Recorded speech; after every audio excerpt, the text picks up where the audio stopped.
Good morning, Pastor Steve here. Down in chapter 2 of Galatians, verse 6. But of those who seem to be somewhat, whatsoever they were, it maketh no matter to me, God accepteth no man's person. For they who seemed to be somewhat in conference added nothing to me.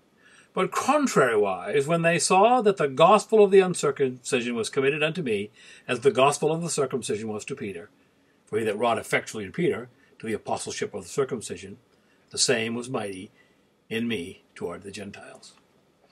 Now, while there is wisdom in counsel, Paul also understood here, this is a council of peers, there is to be a cohesive unity. There's no heroes and sidekicks here. We're all in this thing together. Paul knew that in his day there were leaders of high reputation, famous Christians, if you will, but they didn't overly impress him or intimidate him. Whatever they were, it makes no difference to me, he said. God doesn't show personal favoritism to anyone. Paul up there met with influential and famous Christians a few times, but they didn't give him the gospel that he preached.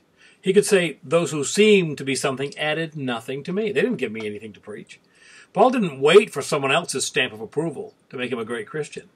He knew that it came down to a personal relationship between himself and Jesus. Now, that isn't to say that Paul didn't receive anything from others, or that no one else could ever bless him. But his Christian life was not built upon what other people did for him. Paul's words are neither a denial or a mark of disrespect for their apostolic authority. He's simply saying that although he accepts their offices as apostles, he's not overawed by their person. Okay?